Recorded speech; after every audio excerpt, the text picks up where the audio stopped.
This morning, the Equality and Human Rights Commission published their final report into anti-Semitism in the Labour Party. I want to start by thanking Caroline Waters, David Isaac and everybody at the Commission for their work in the last year and a half. It's a comprehensive, rigorous and thoroughly professional report. When the Commission was set up by the last Labour government to tackle discrimination, promote equality and protect human rights, it never occurred to me or anyone else that one day the Labour Party would be investigated for breaching the equality legislation that a Labour government had introduced. Worse still, that the Labour Party would be found to have committed unlawful acts under that same legislation. But that's what this report finds, both in terms of unlawful harassment through the acts of our agents and unlawful indirect discrimination. The report's conclusions are clear and stark. They leave no room for equivocation. The report finds serious failings in leadership, processes and culture in dealing with anti-Semitism within our party. Specific examples of unlawful harassment and unlawful indirect discrimination. Clear examples of political interference from the leader's office in anti-Semitism cases. An inadequate process for handling complaints of anti-Semitism. A failure to deliver adequate training for staff responsible for investigating cases. Repeated failure to implement the recommendations of previous reports into anti-Semitism. A culture that is, and I quote, at odds with the Labour Party's commitment to zero tolerance of anti-Semitism. And perhaps most telling of all, a clear breakdown of trust between the Labour Party, many of its members, and the Jewish community. I found this report hard to read, and it is a day of shame for the Labour Party. We have failed Jewish people, our members, our supporters, and the British public. And so, on behalf of the Labour Party, I am truly sorry for all the pain and grief that has been caused. To Jewish people, our Jewish members, our long-standing Jewish affiliate JLM, to the people driven out of our party, the Jewish members driven out of Parliament, including Louise Ellman and Luciana Berger, and to the members of the Labour Party staff who spoke out. I want to say this. I know how hard these last few years have been for you, how painful today will be, and how hard you had to fight to have your voices heard. So let me be clear. I hear you, and I can promise you this. I will act. Never again will Labour let you down. Never again will we fail to tackle anti-Semitism. And never again will we lose your trust. The Labour Party I lead accepts this report in full and without qualification. We will implement all the recommendations and we will implement them in full. That process starts today. I've already instructed my staff to start work with the Commission to implement the recommendations at the earliest possible opportunity. We will provide the Commission with our action plan to achieve all of this within 6 weeks. We will establish an independent complaints process, and it will be in place as soon as possible in the new year. We will ensure that neither the leader, the deputy leader, or our offices will have any involvement in the outcome of complaints initiated under the Labour Party processes. And we are already addressing the backlog of anti-Semitism cases. In fact, there have been more cases completed in the last 6 months than in the whole of 2019. But we will go much further, and we must go further, because, as the report makes clear, this cannot be solved just by changing the party's processes and structures. We also need a culture change in the Labour Party. It must become, once again, an open and welcoming place for people from all backgrounds and all communities. Under my leadership, zero tolerance of anti-Semitism will mean precisely that. If you're anti-Semitic, you should be nowhere near this party, and we'll make sure you're not. And if, after all the pain, all the grief, and all the evidence in this report, there are still those who think there's no problem with anti-Semitism in the Labour Party, that it's all exaggerated or a factional attack, then frankly, you are part of the problem too, and you should be nowhere near the Labour Party either. This report is painful to read, but I urge everyone to do so, because this must be a line in the sand. There could be no more missed opportunities, no more denials or excuses. Under my leadership, Labour will act decisively against anti-Semitism in all its forms. We will repair the breach.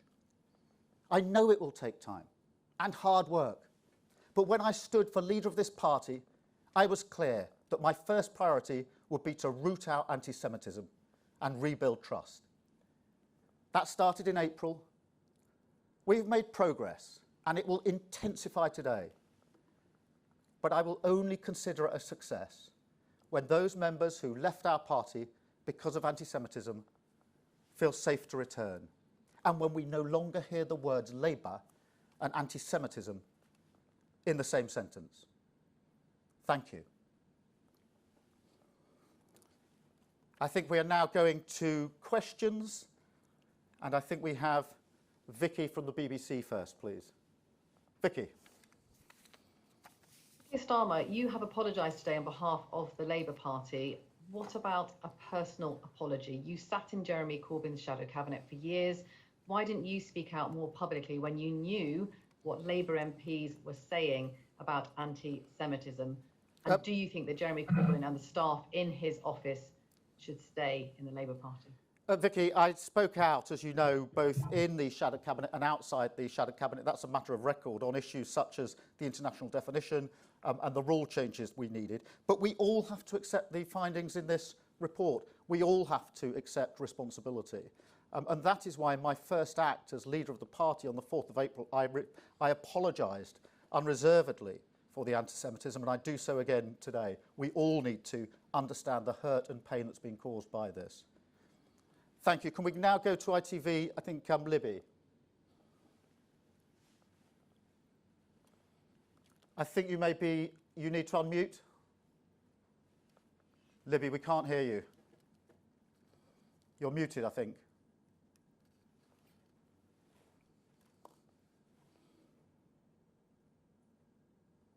I still can't hear you, I'm afraid. Libby,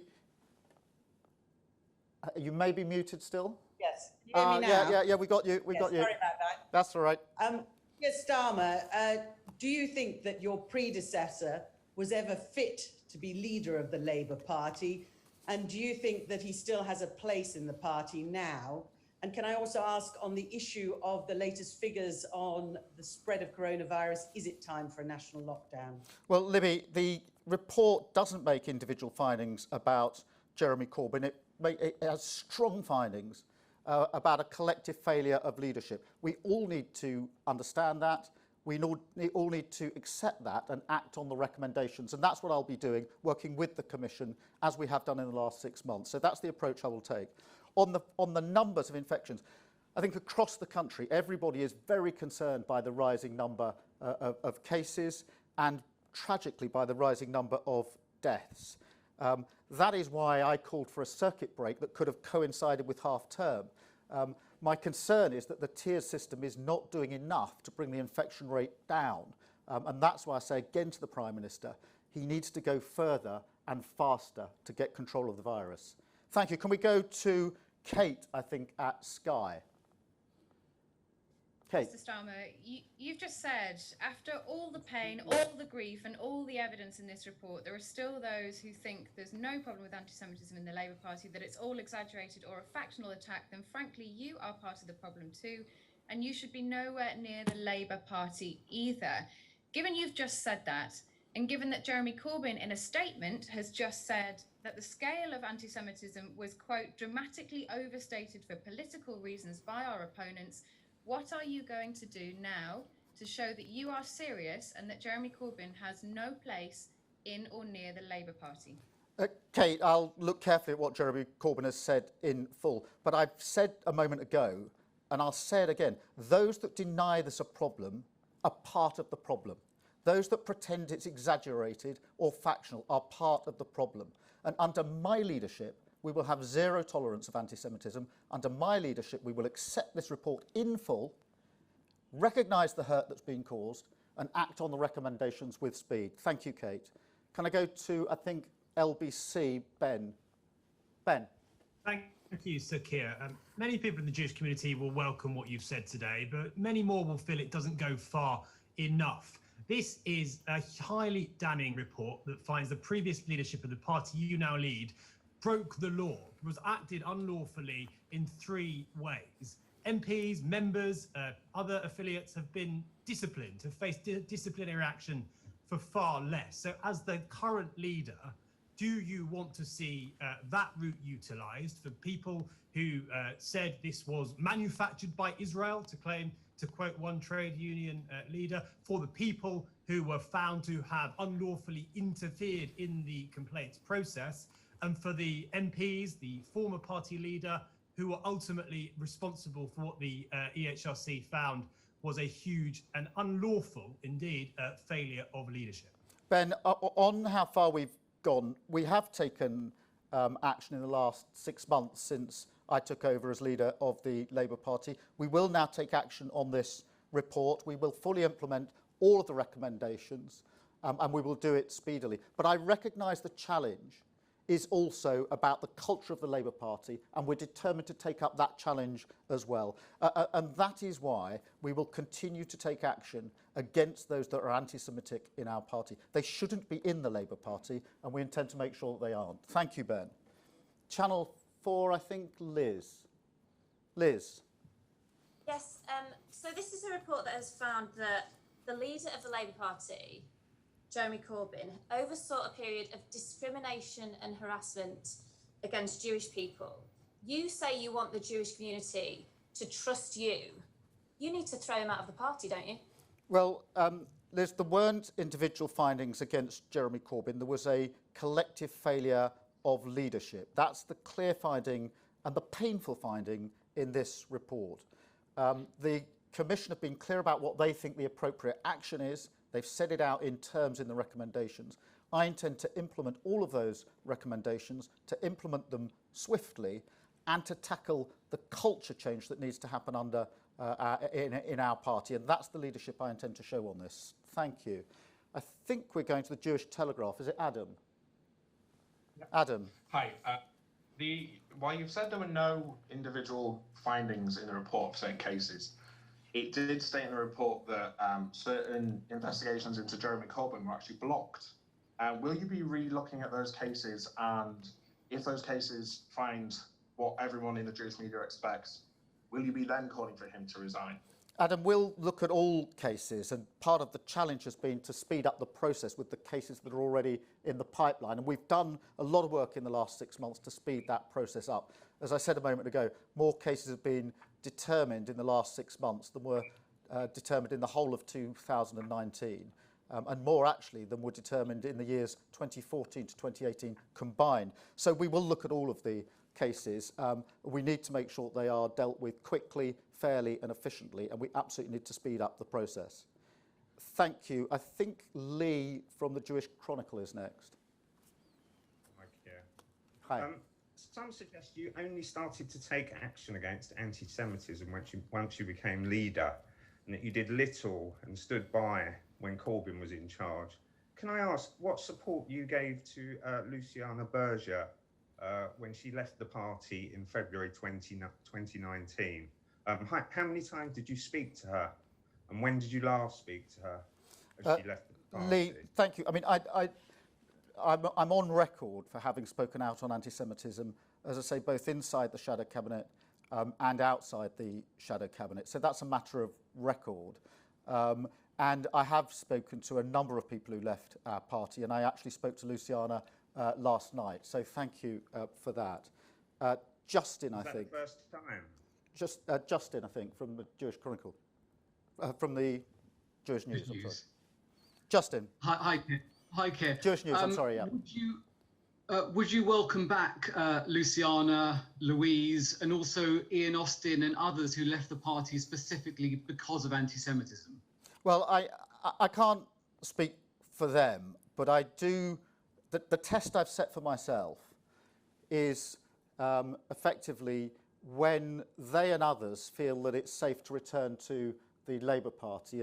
And I think it was a couple of days after Louise Ellman left, I had that private discussion with her and gave her my commitment then to do everything I could to ensure the Labour Party was a place that she felt she could return to. I can't speak for her. I hope that she and others will take comfort from the steps we've taken in the last 6 months and take comfort from the steps that we will take as a result of this report. But I am under no illusion. I will be judged by what I do, not by what I say. And so, as I say, the test for me is not just the structural changes, the rule changes, all of that's got to happen and process. It's when the Labour Party is a place that those that have left feel they can safely return to. Thank you, Justin. But you'd like to see all those people I mentioned back? Well, as I say, I can't speak for them. They will make their own decisions. I want to ensure that they feel that the Labour Party is a safe place for them to return to, if that's what they choose to do. Thank you. I think we're going to Israel Radio with Jerry. Jerry. Thank you. You've just said that there's no place in the party for those with anti-Semitic views. Precisely what are you going to do with Jeremy Corbyn and his henchmen, Carrie Murphy and Seamus Milne? The Commission have said very clearly it's not something they can deal with. And judging by Corbyn's comments just earlier, he doesn't seem to get it. Will you expel him or discipline him? And finally, what will you do for the Jewish community who've been abused, they've been bruised and worse? They still want those responsible dealt with. Well, precisely how? When? Jerry, obviously, like you, we've gone carefully through the report. There are not individual findings against the individuals you named. There's a collective finding of a failure of leadership, and we need to understand that, accept that, understand the hurt and grief, as you rightly point out, that's been experienced by Jewish people as a result of the failure of the Labour Party to tackle this issue in recent years. But there weren't individual findings against Jeremy and others. It is incumbent on all of us to accept the findings, all of us to act on the recommendations, and all of us, including myself, to apologise, as I've done today and have done previously. Thank you, Jerry. Alini, I think, from the Times. Hi, thanks. Hi. So, Keir, I've got a bit of an echo. You've committed to... Sorry. No, don't worry, I can hear you. You committed to introducing a fully independent complaint system, but that would require a change to the party's rule book, and that requires a party conference. How and when are you going to ensure that that takes place? Alini, as soon as possible, and we've discussed that very thing with the Commission, which is how far we can go, what rules we may need to change. I am determined we'll do it as quickly as possible. I'm determined we can do it early next year, but it's one of the issues that, as you would expect, I've been talking to the Commission about and will continue to talk to them about. But the commitment to an independent process is very, very firm. We will have an independent process in place, and the sooner the better. We will work with the Commission to get that up and running just as quickly as possible. Thank you. I think we've got Harry from the Telegraph. Thank you, Sir Keir. Just to press you, the EHRC found a specific example of Lotto interfering in a complaint against Jeremy Corbyn in 2018 relating to the anti-Semitic mural in Tower Hamlets. Can you specifically say whether you believe that complaint should be revisited? And do you personally think that Mr Corbyn's defence of that mural was anti-Semitic? Well, there's no defence of that mural. I've said that before and I'll say it happily again, or a defence of the comments. Harry, on the individual cases, I'm not going to fall into the trap of saying which one should be looked at again, how and when. That's precisely the sort of interference that has caused so much difficulty in the past. We have put a lot of work into the governance and legal unit in the way these cases are handled. That's why we've got through so many cases in the last 6 months. So the team will look at them. It's right that they do so. We will have an independent process in place. But whilst I must have a line of sight on that, it is very important for me not to pick out individual cases and give an indication as to what I think should or shouldn't happen. That's, I think, a big part of the problem in relation to that part of the report. Can I go to Andy, I think, at the Independent? Hello.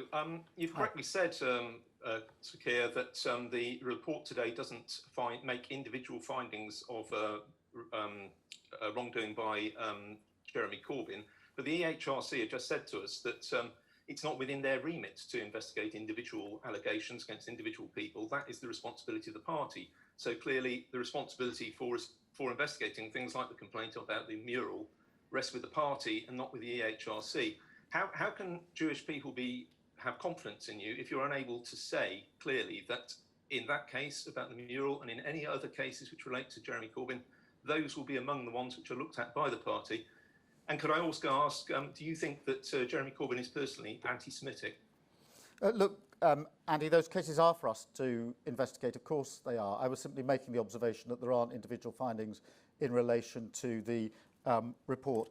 And there are no, let me be clear, there are no cases that shouldn't be looked at all. I will leave it to the team to look at all of those cases. I'm just not going to pick out individual cases and suggest what should or shouldn't happen. But yes, it's our responsibility to look at all cases that are brought to our attention, and indeed to see whether there are cases out there that aren't necessarily brought to our attention. That is our responsibility, and we will discharge it. There is no finding in relation to anti-Semitism against Jeremy Corbyn in the report. I think that's clear. It is a collective failure of leadership. It's a very serious collective failure of leadership. That's why I take it so seriously and why I intend to implement these recommendations as quickly as possible.